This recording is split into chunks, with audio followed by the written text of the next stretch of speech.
Bismillahirrahmanirrahim. Assalamualaikum warahmatullahi wabarakatuh. Mari berbagi ilmu bersama saya Bambang Triatmojo dengan topik bahasan iptek, motivasi, pendidikan, dan traveling. Saudara sekalian yang saya hormati, pada kesempatan ini saya akan memberikan kuliah hidrolika dengan topik bahasan hidrostatika.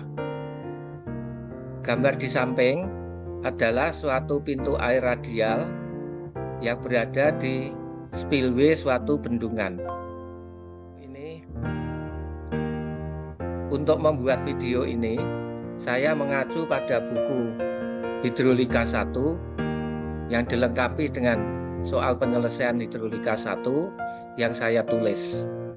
Bagi yang ingin memiliki buku ini, bisa menghubungi ke nomor kontak ini. Hidrostatika. Ilmu hidrolika adalah cabang dari ilmu teknik yang mempelajari perilaku air baik dalam keadaan diam maupun bergerak. Hidrolika dapat dibedakan dalam dua bidang, yaitu hidrostatika yang mempelajari air dalam keadaan diam dan hidrodinamika yang mempelajari air bergerak atau mengalir. Hidrostatika mempelajari gaya yang ditimbulkan oleh air diam, misalnya perencanaan bendungan, pintu air, stabilitas benda terapung. Benda yang berada di dalam air diam mengalami gaya-gaya yang ditimbulkan oleh tekanan air. Tekanan air bekerja tegak lurus pada permukaan benda. Tekanan yang bekerja pada suatu titik adalah sama dalam segala arah.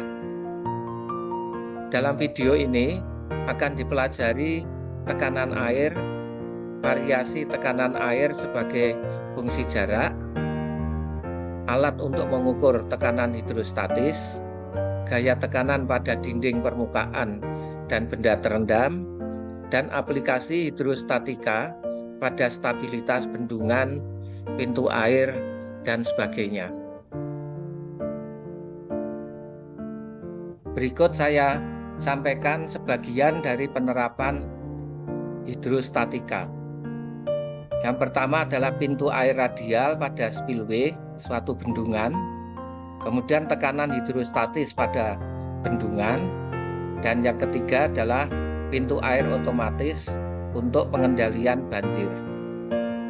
Gambar ini adalah pintu air radial yang dipasang pada spillway suatu bendungan. Ini adalah puncak spillway, ini pintu radial,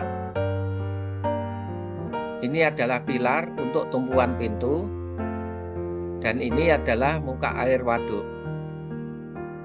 Ketika muka air waduk tinggi dan banjir besar, pintu air ini dibuka sehingga air dari waduk akan keluar melalui spillway. Gambar di bawahnya adalah contoh bendungan beton Sigura-gura. Ini adalah spillway-nya, ini adalah pintu air radial. Sedangkan ini adalah pilar, pintu air ini bertumpu pada pilar ini. Sedangkan gambar di kanan atas adalah tekanan hidrostatis yang bekerja pada bendungan. Ini adalah bendungannya, ini adalah muka air waduk. Air waduk ini memberikan tekanan hidrostatis pada sisi hulu bendungan. Pada sisi bawah bendungan terjadi tekanan uplift ke atas. Bendungan harus kuat agar tidak runtuh karena adanya tekanan hidrostatis ini. Sedangkan gambar di bawahnya adalah pintu air otomatis untuk pengendalian banjir. Ini adalah pintu airnya. Ini ada pemberat. Kemudian muka air di hulu adalah ini, muka air di hilir adalah ini. Ketika muka air di hulu tinggi, tekanan hidrostatis akan mendorong pintu air ini sehingga pintu akan terbuka dan air akan keluar. Ketika muka air di hulu sudah turun dan muka air di sungai atau di hilir ini tinggi, maka pintu akan menutup. Penjelasan mengenai bangunan-bangunan ini akan diberikan dalam contoh-contoh soal yang akan dibahas pada video berikutnya. Saudara sekalian yang saya hormati, selanjutnya saya akan menjelaskan tentang tekanan. Tekanan adalah gaya tiap satuan luas. Plat dengan luas A terletak di lantai. Jadi seperti ditunjukkan pada gambar di bawah, ini adalah lantai, kemudian yang warna biru ini adalah plat. Apabila di atas plat bekerja gaya F, maka plat memberikan tekanan ke lantai sebesar P sama dengan F per A. Jadi di sini bekerja gaya F pada plat, kemudian plat akan meneruskan gaya tersebut berupa tekanan P pada seluruh luasan A. Besarnya P, tekanan, itu diberikan oleh bentuk berikut, yaitu P sama dengan F per A, di mana P adalah tekanan dengan satuan kilogram force per meter persegi. Ini kalau kita menggunakan satuan MKS, atau Newton per meter persegi kalau kita menggunakan satuan SI. Sedangkan F adalah gaya dalam kilogram force kalau MKS, atau Newton untuk SI. A adalah luas dalam meter persegi. Satuan. Saat ini kita sedang menuju penggunaan bahasa satuan internasional tunggal, yaitu Sistem Internasional d'Unité atau SI. Dalam praktek di Indonesia, kita selain menggunakan satuan SI, juga MKS.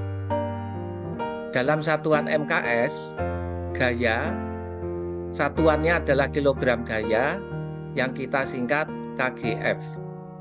Sedangkan massa adalah kilogram massa, kita singkat kgm. Sedangkan pada satuan SI, gaya mempunyai satuan Newton, disingkat N, sedangkan massa adalah kilogram. 1 Newton adalah gaya yang bekerja pada benda dengan massa 1 kilogram yang memberikan percepatan 1 meter per detik kuadrat. Jadi 1 N atau 1 Newton sama dengan M-nya massa 1 kilogram dikalikan percepatan 1 meter per detik kuadrat. Jadi 1 Newton sama dengan 1 kilogram meter per detik kuadrat. Ada konversi antara kilogram force dan Newton, yaitu 1 kilogram force sama dengan G Newton. G adalah percepatan gravitasi. Kemudian juga ada hubungan antara berat jenis dan rapat massa, yaitu gamma sama dengan rho kali gravitasi. Pada satuan MKS, kita sering menggunakan gamma atau berat jenis, sedangkan dalam satuan SI, kita menggunakan rho atau rapat massa. Tekanan itu diberikan dalam Newton per meter kuadrat untuk satuan SI dan kilogram force per meter kuadrat untuk satuan MKS. Kemudian 1 Newton per meter kuadrat itu sama dengan 1 Pascal, disingkat 1 PA atau Pascal. Sedangkan 1 kilonewton per meter kuadrat sama dengan 1 kilopascal sama dengan 1000 Newton per meter persegi. Tekanan hidrostatis. Dipandang tangki berisi zat cair yang sama, misalkan air dalam keadaan diam. Kedalaman air adalah H1, H2, dan H3. Luas dasar tangki adalah sama, yaitu A. Berat jenis zat cair adalah gamma. Jadi gambar di bawah ini ada 3 buah tangki dengan luas dasar adalah sama, yaitu A. Kemudian tangki ini berisi zat cair yang sama dengan berat jenis gamma. Kemudian kedalaman air di dalam tangki ini berbeda, yaitu ini adalah H1, ini H2, dan ini H3. Kemudian kita hitung berat zat cair di atas dasar masing-masing tangki. Jadi kita hitung berat zat cair di dalam tangki ini. Jadi W1 misalkan pada tangki 1 ini sama dengan berat zat cair di atas dasar tangki, yaitu sama dengan gamma kali volume zat cair, sama dengan gamma kali V1, sama dengan gamma A kali H1. Ini H1. Kemudian dengan cara yang sama kita hitung W2 dan W3. W2 adalah gamma AH2, H2-nya ini, sedangkan W3 sama dengan gamma AH3, H3-nya adalah ini. Kemudian tekanan pada dasar tangki adalah P1 sama dengan W1 per A, sama dengan gamma A H1 dibagi A. Kemudian A-nya bisa kita coret, sehingga P1 sama dengan gamma H1. Dengan cara yang sama, kita akan memperoleh P2 sama dengan gamma H2, dan P3 sama dengan gamma H3. Jadi tekanan pada dasar tangki adalah fungsi kedalaman dari titik ke permukaan zat cair dan berat jenis zat cair. Sehingga secara umum P sama dengan gamma H ini untuk satuan MKS, atau P sama dengan rho GH untuk satuan SI. Nah, kedua rumus ini itu disebut dengan tekanan hidrostatis.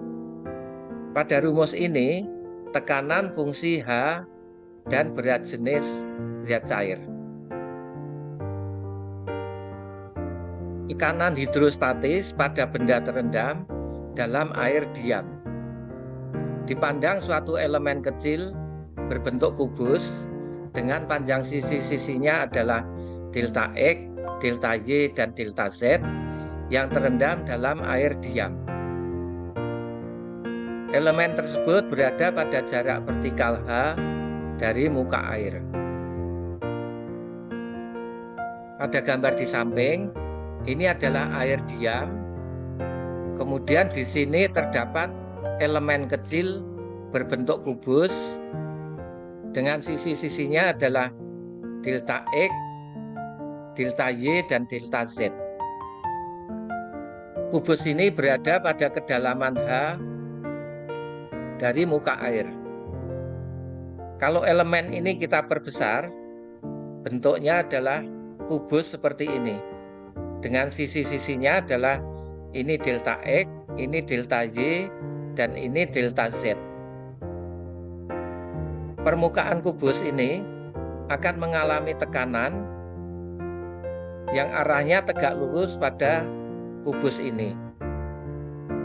Pada arah sumbu X, ini adalah PX, ini juga PX, ini adalah PY, tekanan pada arah sumbu Y, ini adalah PZ, ini juga PZ, tekanan pada arah Z. Tekanan yang bekerja pada sisi-sisi kubus dalam segala arah adalah sama dan tegak lurus pada sisi bidang. Jadi PX sama dengan PY, sama dengan PZ, sama dengan P. Atau P sama dengan gamma H. Hanya adalah jarak vertikal antara kubus dan muka air diam. Ini adalah rumus tekanan hidrostatis. Tekanan yang bekerja pada suatu titik dalam air diam adalah sama dan arahnya tegak lurus pada bidang. Sedangkan gaya yang bekerja pada bidang diberikan oleh bentuk ini. Jadi kalau kita ingin menghitung gaya yang bekerja pada bidang, itu kita integralkan ya. Jadi F sama dengan integral A PdA, dan hasilnya adalah F sama dengan P kali A. F adalah gaya tekanan hidrostatis, P adalah tekanan hidrostatis, A adalah luas bidang. Selanjutnya saya jelaskan tekanan hidrostatis pada tangki dengan bentuk berbeda. Dipandang 4 bentuk tangki berbeda, tapi dengan luas dasar A, tinggi H, dan berat jenis zat cair yang sama. Jadi gambar di samping, ini ada tangki dengan bentuk yang berbeda. Pertama bentuknya seperti ini, yang kedua ini, ketiga dan keempat seperti ini. Luas dasar tangki adalah sama, yaitu A. Kemudian kedalaman air di dalam tangki adalah H. Tekanan pada dasar tangki adalah P sama dengan gamma H. Sedangkan gaya pada dasar adalah F sama dengan tekanan kali luas. Tekanannya adalah P, luasnya adalah A, sehingga F sama dengan gamma H A. F adalah gaya pada dasar tangki, gamma adalah berat jenis zat cair, H adalah kedalaman air, dan A adalah luas dasar tangki. Ini kalau kita menggunakan satuan MKS. Apabila kita gunakan satuan SI, F sama dengan ρ G H A. Ρ adalah rapat massa zat cair, G-nya adalah gravitasi. Dari gambar ini terlihat bahwa tekanan atau gaya pada dasar tangki untuk keempat bentuk ini adalah sama. Walaupun berat zat cair di dalam masing-masing tangki berbeda, tetapi tekanan dan gaya pada dasar masing-masing tangki adalah sama, yang tergantung pada kedalaman zat cair H. Tekanan tergantung pada kedalaman air H, maka untuk kedalaman yang sama, meskipun bentuk tangki berbeda, akan memberikan tekanan pada dasar yang sama. Saudara sekalian, itu tadi adalah teori tentang hidrostatika. Untuk contoh soal hidrostatika akan diberikan dalam video berikutnya, yaitu hidrostatika bagian kedua.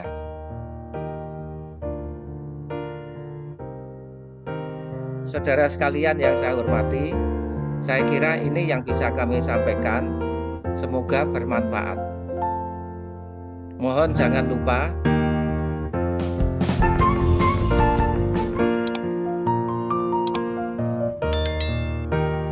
terima kasih. Wassalamualaikum warahmatullahi wabarakatuh.